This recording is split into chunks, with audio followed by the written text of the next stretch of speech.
और जंग के मैदान में हर तरफ से बरसते बारूद और मौत के खौफ के बीच अब 1 साल से भी ज्यादा वक्त से रहने वाले रूस के सैनिक अब धोखे का शिकार हो रहे हैं। रूस की एक न्यूज वेबसाइट का दावा है कि जंग के मैदान में तैनात रूस के सैनिकों को सैलरी का भुगतान नहीं किया जा रहा है। कुछ सैनिकों को सैलरी मिल भी रही है तो वो वक्त पर नहीं आ रही है, काफी देरी से मिल रही है और कटौती करके मिल रही है। अब ऐसे में एक तरफ तो रूस के सैनिकों का मनोबल टूट रहा है तो वहीं दूसरी तरफ उनके परिवार दाने दाने को मोहताज है।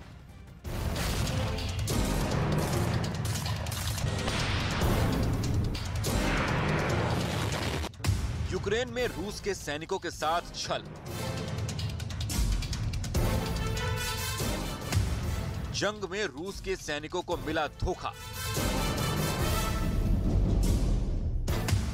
सैनिकों को सैलरी नहीं देने के आरोप। रूस और यूक्रेन के बीच जारी जंग में हर तरफ से बारूद बरस रहा है। हवा से जमीन तक मौत का खौफ है।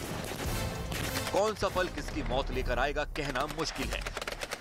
बावजूद इसके 1 साल से ज्यादा वक्त से रूस के सैनिक यूक्रेन में डटे हैं, लेकिन इस बीच इन सैनिकों को लेकर जो आरोप लगाए गए हैं वो बहुत ही हैरान करने वाले हैं।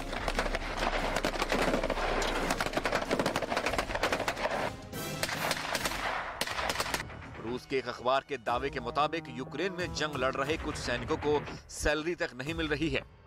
दावा यह किया गया है कि कुछ सैनिकों को सैलरी नहीं दी जा रही है, सैनिकों को भत्ते भी नहीं दिए जा रहे हैं, उनको जंग के साजो सामान तक मौसर नहीं हो पा रहे हैं। वेतन में कटौती और नहीं दिए जाने की खबर इसी महीने की शुरुआत से आने लगी थी। खासकर यूक्रेन में जो रूस के कब्जे वाले इलाकों और क्राइमिया में तैनात सैनिकों के साथ ये समस्याएं आ रही हैं। रूस की एक मीडिया का दावा है कि इस तरह की शिकायतें रूस के सैनिकों और उनके परिवार की तरफ से इस साल की शुरुआत से ही दर्ज कराई जा रही हैं। बल्कि कई मामले तो नवंबर 2022 में भी सामने आए, जिनमें सैनिकों ने वेतन भत्तों और अन्य सुविधाओं को रोकने की शिकायत की। बताया गया कि इस परेशानी का सामना स्थायी और संविदा दोनों तरह के सैनिक और उनके परिवार कर रहे हैं। मीडिया का दावा है कि कई इलाकों में सैनिक बगावत पर उतर आए हैं और युद्ध लड़ने से इनकार कर रहे हैं। सैनिकों का कहना है कि वो अब जंग नहीं लड़ेंगे क्योंकि पानी और राशन की किल्लत तो पहले ही झेल रहे थे और अब तो उन्हें सैलरी तक नहीं मिल पा रही है।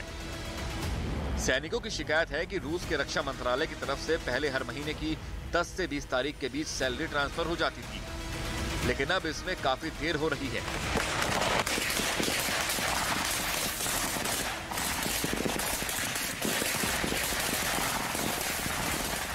हालांकि कुछ सैनिकों ने माना है कि उन्हें देर से ही सही लेकिन वेतन मिल रहा है, लेकिन कुछ सैनिकों का दावा बेहद हैरान करने वाला है कि रक्षा मंत्रालय की वेबसाइट पर सैनिकों के ऑनलाइन खातों से जो सैलरी स्लिप प्रिंट होती है उसमें भुगतान की जगह पर 0 है। अब जब पानी सिर से ऊपर जा चुका है, सैनिकों के परिवार आर्थिक तंगी से जूझ रहे हैं। सैनिकों के सिर पर हर वक्त मौत का खतरा मंडरा रहा है, तो उन्होंने सोशल नेटवर्किंग साइट्स के जरिए पुतिन से भुगतान की गुहार लगाई है। यूक्रेन में जब से रूस ने जंग का आगाज किया है तब से वहां कई सैनिकों की मौत भी हुई है। यूक्रेन के रक्षा मंत्रालय के दावे के मुताबिक जंग में रूस के 1,67,490 सैनिक मारे जा चुके हैं। यानी यूक्रेन में सिर्फ और सिर्फ रूस के सैनिकों को नुकसान ही हो रहा है और ऊपर से वेतन नहीं मिलने के आरोप से वहां खलबली मच गई है। ऐसे में सैनिकों की लाचारी वाजिब है और बिना वेतन के जंग लड़ पाना शायद इन सैनिकों के लिए मुनासिब भी नहीं होगा।